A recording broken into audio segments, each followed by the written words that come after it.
श्री राधा गोविंद गोस्वामी महाराज का जीवन तपस्या, सरलता और अनन्य भक्ति का त्रिवेणी संगम है।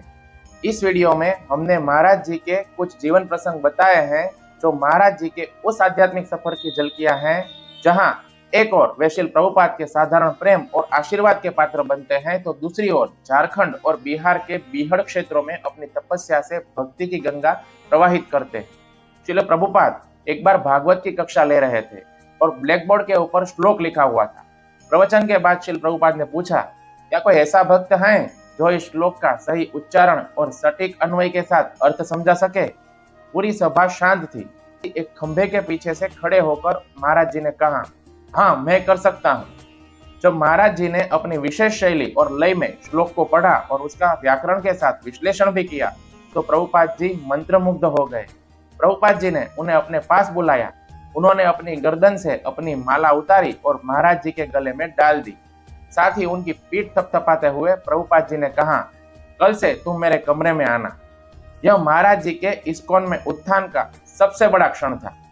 बिहार और झारखंड के पहाड़ जैसे क्षेत्रों में बिजली नहीं होती थी। कथा के लिए लाउडस्पीकर चलाना जरूरी था।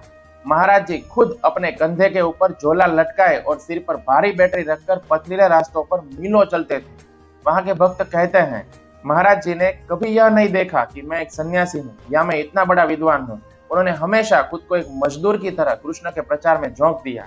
महाराज जी जब भी भोजपुरी और हिंदी को मिलाकर भागवत कहते हैं तो ऐसा लगता है जैसे गंगा और यमुना का संगम हो रहा है। उनके कीर्तन के बारे में एक भक्त कहता है, जब महाराज जी मृदंग बजाते और गाते थे तो ऐसा लगता था जैसे महाप्रभु की झारखंड लीला पुनर्जीवित हो गई है। उनके कीर्तन में जंगल के लोग यानी कि आदिवासी लोग और यहाँ तक कि अनपढ़ ग्रामीण भी झूमने लगते थे।